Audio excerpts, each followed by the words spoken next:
Attorney Ricky Tumutorgo, nagtataguyod ng katotohanan, nakikipaglaban para sa bayan. Itong si Sara Duterte, sa araw ng kagitingan, ang message niya, finail daw ang mga sundalo sa kalagayang sitwasyon ngayon ng bansa, binigo daw ang mga sundalo. Parang, sila na rin sa kampo na rin ng mga DDS. Ang mga vloggers ng DDS, sabi nila, panuorin nyo ang mensahe ni VP Sara.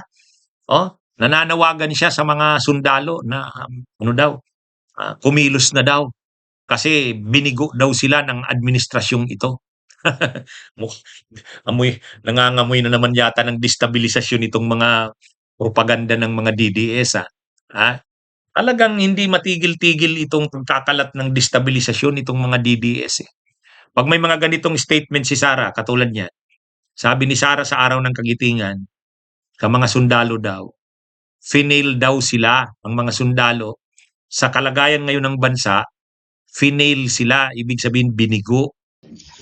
We remember those who stood their ground in the face of overwhelming odds, who chose duty over comfort, and who offered their lives so that future generations could inherit a nation worth living and fighting for. Sadly, the state of our nation today reveals how we failed the Filipino soldier. The Constitution envisions a nation that is independent, self-reliant, and guided by a clear and principled foreign policy.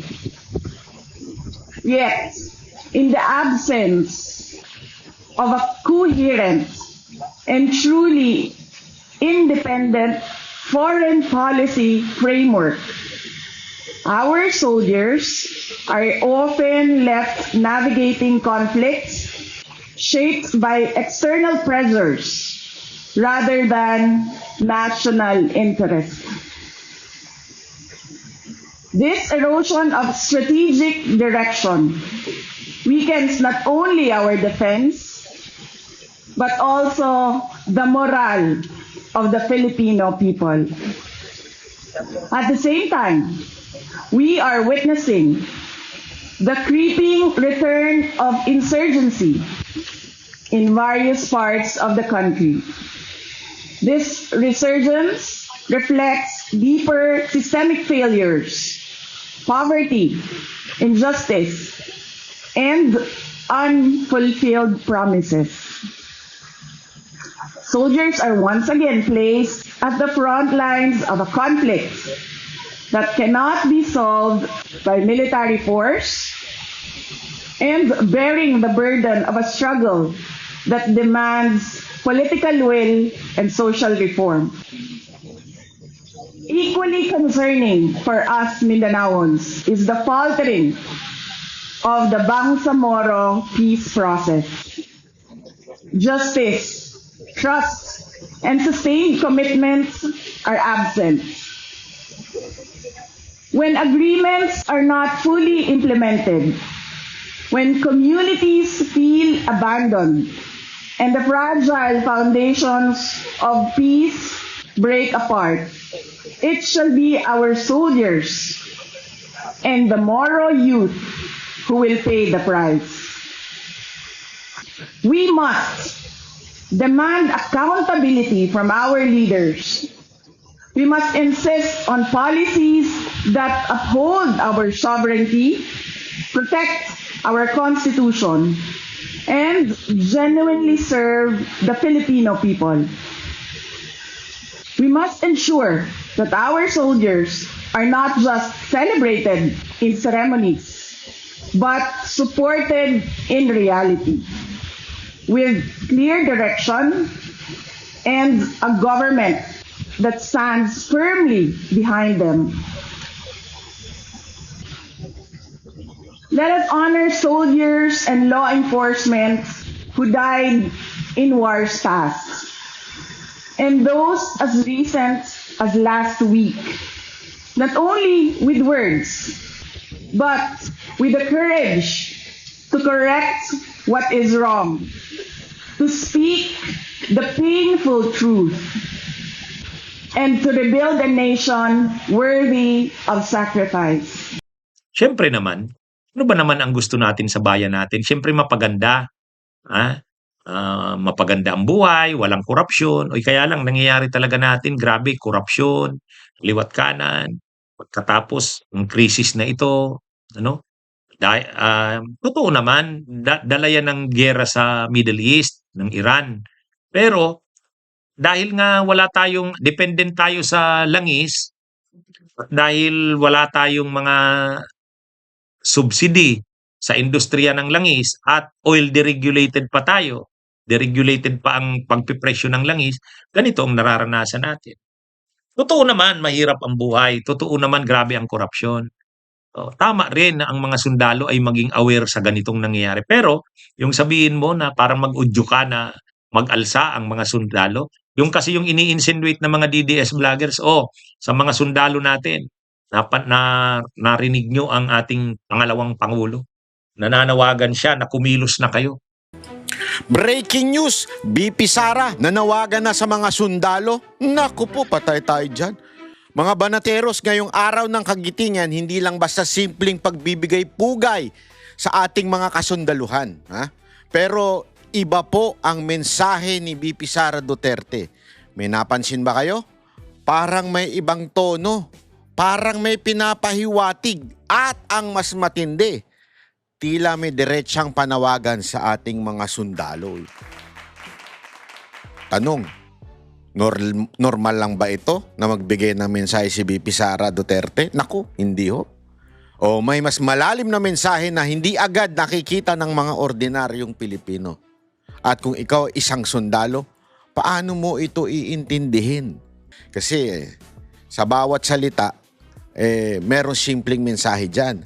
May mas malalaking ibig sabihin. Baka mabago ang pananaw mo sa tunay na laman ng mensahe ni BP Sara Duterte. Yawn! Ganun ba?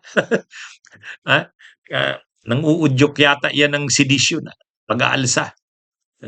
Kaya ito, pag kinasuhan na naman itong mga DDS na to, magrereklamo na naman sila.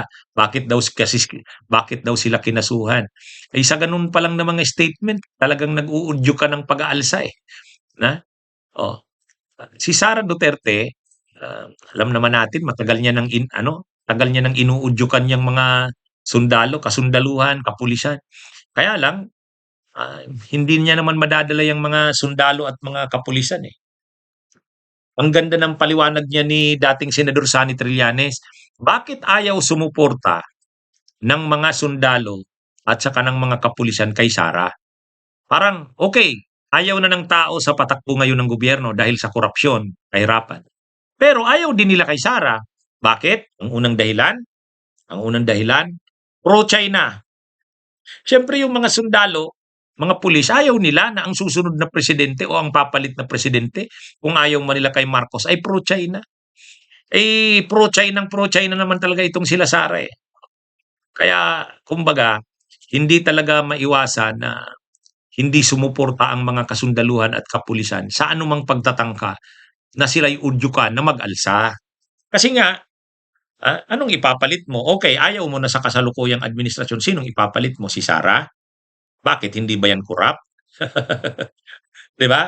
At saka pro-China yan. Yun ang matinding issue. Nagtanong-tanong daw siya, sabi ni Trillanes sa mga kasundaluhan at kapulisan eh. Bakit hindi ninyo sinusuportahan ang panawagan ng pag-aalsa, kudeta, withdrawal of military support? Ang paliwanag, bakit sila susuportahan? Pro-China si Sara eh. Yun ang malaking issue. Kaya kahit nagaanong gatong nila Sara, tulad ngayon, araw ng kagitingan, ina-agitate yung mga sundalo. Frustrate kayo, binigo kayo sa kasalukuyang kalagayan ng bansa, binigo kayo. O di siyempre ang ibig sabihin nun, kumilos kayo. Tapos ngayon ginagatungan ng mga vloggers, ng mga DDS. Oh, narinig nyo ang panawagan ng pangalawang pangulo. Huwag nyo na daw hayaan na ganito pa ang bansa natin. Anong gagawin nyo? Papayag pa ba kayo na ganito? Wow, may mga ganun. Kaya lang, okay, hindi tayo payag sa ganito. Sino namang ipapalit mo? Si Sara? O yun ang ayaw ng mga pulis. Yun ang ayaw ng mga military. Kaya kahit anong udyok nila, hindi sila nakakakuha ng suporta. Yan ang totoo dyan. Ha? Mga kabunyog, mga kababayan. Okay, magandang araw sa inyong lahat. Mabuhay po tayo.